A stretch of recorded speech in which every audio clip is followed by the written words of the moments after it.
Всем привет, с вами Тори-чан. Сегодня я расскажу вам о 12 привычках и принципах, которым следуют японские минималисты. Я лично себя минималистом не считаю, но я к этому стремлюсь. Но вот мой муж японец Изуми ярый минималист, поэтому сегодня я также расскажу о некоторых примерах из нашей личной жизни, каково это жить с японским минималистом. Японская культура очень тесно связана с минимализмом. Это в наше время популярно быть минималистом, но в Японии раньше это была скорее необходимость из-за того, что на этом острове не так много ресурсов, которые нужно делить с большим населением, и именно поэтому в Японии почти в любой философии можно найти минимализм. Думаю, у многих минимализм ассоциируется с небольшим количеством вещей, но в основе японского минимализма лежит хикизан, вычитание. Там, где вы использовали много разных вещей, японцы пытаются вычесть как можно больше разных элементов и использовать только одно. Например, первое, для всего японцы используют палочки. Для любого случая. Нужно что-то перемешать, палочки. Зачем нужна лопатка для жарки, если есть палочки?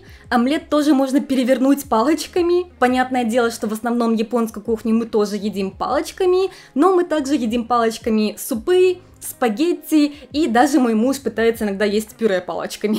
Я ему не разрешаю ложки есть для этого, я не минималист. Поэтому, хоть у нас и есть довольно много разных столовых приборов и приспособлений для готовки, которые в основном купила, конечно же, я, в основном мы пользуемся только палочками, и сейчас мы используем алюминиевые палочки, которые можно мыть в посудомоечной машинке, поэтому это довольно удобно, ими можно готовить, жарить на сковородке, варить супы, перемешивать ими, делать что угодно и не волноваться, что они растают, как пластиковые приспособления для готовки, например. Второе. Многофункциональное пространство. В Японии очень маленькие дома и квартиры, и это не новое явление. Даже 200 лет назад японцы жили в очень компактных домах. На то было несколько причин. Первое.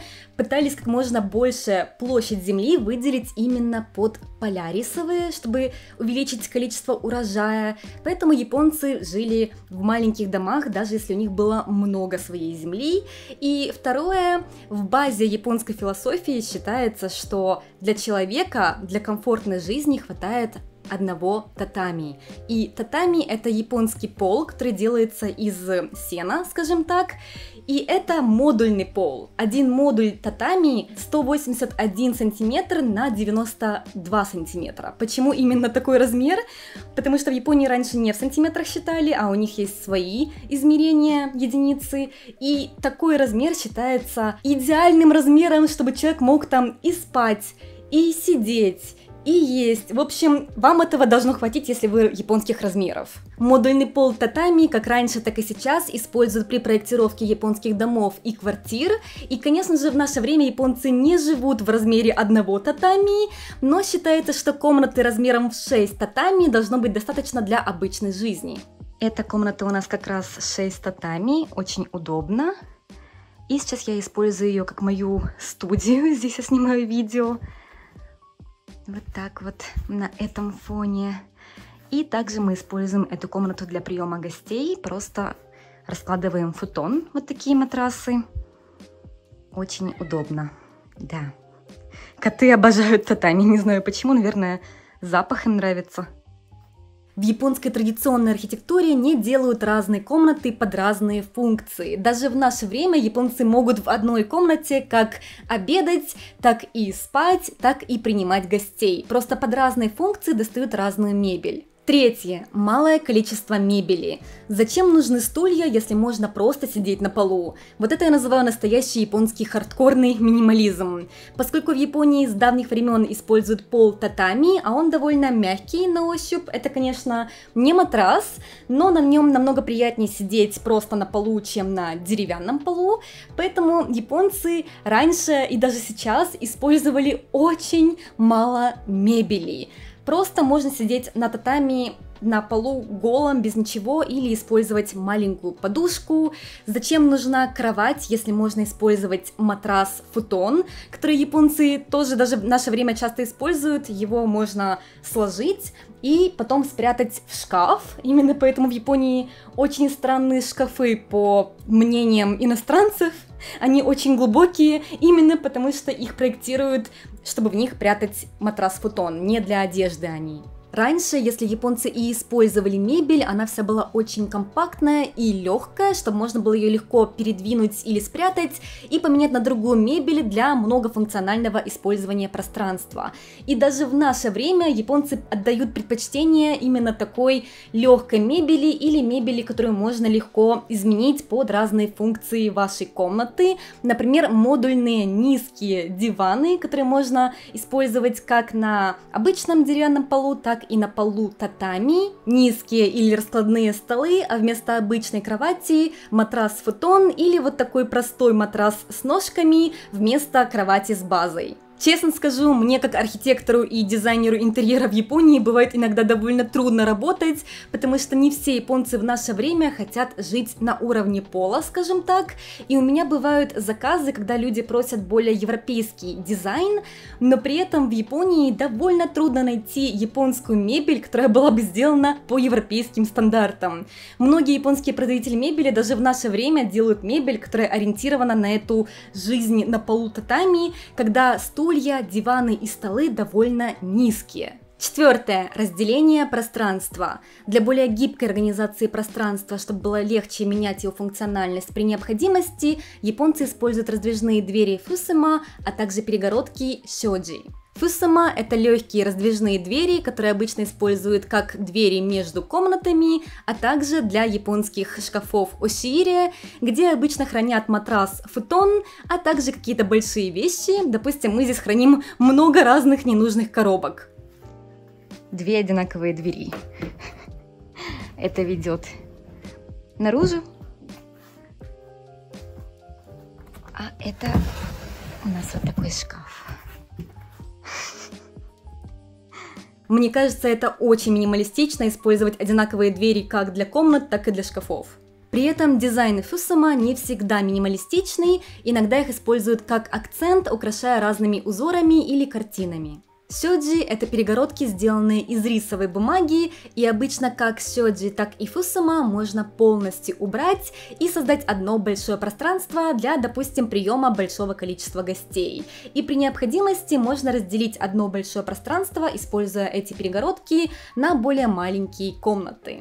И даже в наше время во многих японских традиционных домах используются такие перегородки. Допустим, у моего мужа Изуми, у родителей многие комнаты бумагой ограждены, что, наверное, очень удобно, когда вам нужно менять функциональность пространств, но, конечно, там не очень много privacy.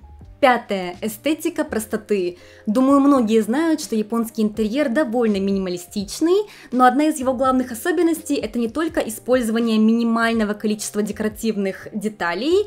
Даже если и используют какие-то декоративные элементы, это обычно детали, которые подчеркивают красоту и неидеальность природы. Например, могут использовать для декора колонну, которая не идеально вырезана квадратной из дерева, а где оставили изгиб дерева, так что видно, что дерево было не идеально прямое, и также могут оставить немного даже коры на колонне. Но также в японском интерьере обычно используют не какие-то декоративные элементы, как, допустим, в Европе это украшение потолка, лепнина, позолота какая-то, а сад. Вид на сад в Японии – это главное украшение интерьера. Называется даже это шеккей, и обычно дизайнеры проектируют окна и расположение окон так, чтобы акцентировать внимание именно туда, куда они хотят акцентировать внимание посетителя комнаты. Допустим, есть такая вещь, как юкимимадо, переводится как окно для любования снегом. И это очень низкое окно, где видно только нижнюю часть сада. То есть вы видите только нижнюю часть сада, землю, низкие растения, которые покрыты снегом. И больше ничего вам не мешает любоваться именно этой частью пейзажа. Шестое. Минимализм в еде. Японские минималисты дают предпочтение простым и сезонным блюдам, которые подчеркивают естественный вкус ингредиентов. Чего только стоит сашими, это просто нарезанная сырая рыба. Многие блюда японской традиционной кухни состоят всего лишь из нескольких ингредиентов. Допустим, это может быть просто запеченная с солью рыбка или мисо-суп, который готовят только из водорослей и тофу, туда не нужно резать много разных овощей, как в тот же борщ. Поэтому, хоть японская кухня и выглядит как много разных закусочек, каждая из этих закусочек готовится всего лишь 5-10 минут. И в результате получается намного быстрее готовить японскую кухню, чем вареники лепить, фаршировать перцы или голубцы делать. И это настоящее спасение для минималистов, кто хочет экономить свое время и при этом полезно питаться. Поэтому мы обычно готовим дома в основном японскую традиционную кухню, и иногда я могу по настроению борщ сделать, когда у меня много времени. 7. Универсальный гардероб. Это присуще не только японским минималистам, но вот гардероб Изуми – это типичный гардероб супер-минималиста. Мало того, что у него очень мало вещей, так еще и они все между собой идеально сочетаются. У него нет проблемы, как у меня, с чем бы надеть эту майку, какую под нее нужно обувь подобрать. Мне нечего надеть. У него такой проблемы нет, даже несмотря на то, что у него всего лишь 4 вещи в его гардеробе. Кроме обычных маек, конечно же, у него также есть набор джинсового костюма, 2 таких набора, светло-джинсового цвета и более темного цвета, и обычно он на какие-то более официальные мероприятия просто накидывает пиджак, и внезапно он смотрится официально в этой одежде, что, честно скажу, я завидую, девушкам намного труднее такую одежду минималистичную подобрать. При этом без пиджака это уже более casual одежда. И он периодически просто меняет, то он в белой майке, то он в черной майке. По факту у него их всего лишь там несколько разных цветов. Зависть. Принцип универсального гардероба очень прост. Большинство вещей в вашем гардеробе должны быть вещи, которые вы носите круглый год, а не эта вещь у меня для лета, это для весны, это для зимы и так далее. И второе, большинство вещей должны хорошо сочетаться друг с другом, поэтому у вас получается много разных комбинаций, даже несмотря на то, что не много вещей. И я к этому стремлюсь, но пока что у меня не получается это так хорошо, как у Изуми. 8. Искусство хранения вещей. Не только в Японии, но и даже за границей в последнее время популярна книга японской писательницы Мари Кондо, где она рассказывает о японской уборке, а также способе хранения вещей так, чтобы ваш дом смотрелся опрятно. И главные принципы, о которых она рассказывает в этой книге, это то, что вы должны хранить только те вещи, которые вы действительно любите, и они вам ценны, а все остальное нужно выкинуть. И также у вас должно быть четкое понимание, где что находится. И один из способов понимать, где что находится и сколько какой вещи у вас есть, это складывать вашу одежду не горизонтально в стопочку, как мы привыкли делать, а вертикально. Допустим, вы берете вашу майку, сворачиваете ее и вертикально располагаете в полке. Таким образом, вы можете точно посчитать, сколько у вас есть маек, и больше покупать не нужно. Но по-настоящему книга Мари Кондо вовсе не о минимализме, а о том, как удобно хранить вещи. Настоящие японские хардкорные минималисты говорят, что для минималистичного хранения вещей нужно выкинуть абсолютно все полочки, что у вас есть, потому что в человеческой натуре, если мы видим полку, мы хотим расставить в каждую полку какую-то вещь, какую-то книгу поставить, какие-то украшения поставить в полку, поэтому если вы хотите по-настоящему быть минималистом, от полок нужно избавиться. 9. Даншари. Освобождение от вещей и эмоционального груза, который они несут. И я уже рассказывала немного о даншари в видео о привычках, которые я переняла у японцев, и это то самое, о чем говорит Мари Кондо в своей книге о японской уборке. Вы должны хранить только те вещи, которые близки вашему сердцу, которые вы действительно любите, а все остальные вещи выкинуть. И даншари — это термин, который появился из буддизма, а буддизм — это высшая степень минимализма, потому что в буддизме считается, что абсолютно все, что вокруг нас, абсолютно все вещи, которые нас окружают, люди, которые нас окружают, деньги, слава, это все какие-то искушения, которые не дают нам жить спокойно и из-за которых мы постоянно чувствуем себя, как будто мы недостаточны, как будто нам нужен какой-то смысл жить, а по-настоящему никакого смысла у жизни нет в буддизме. И мы должны абсолютно все выкинуть, что держит нас в этом мире, включая как вещи, так и эмоциональную привязанность к этим вещам. Поэтому данчари — это не просто выкинуть абсолютно все, что у вас есть, но и выкинуть это из вашего разума. Если вы не выкидываете это из вашего разума, то вы, как я, в итоге будете покупать те же самые вещи, которые вы до этого выкинули. Что далеко от минимализма.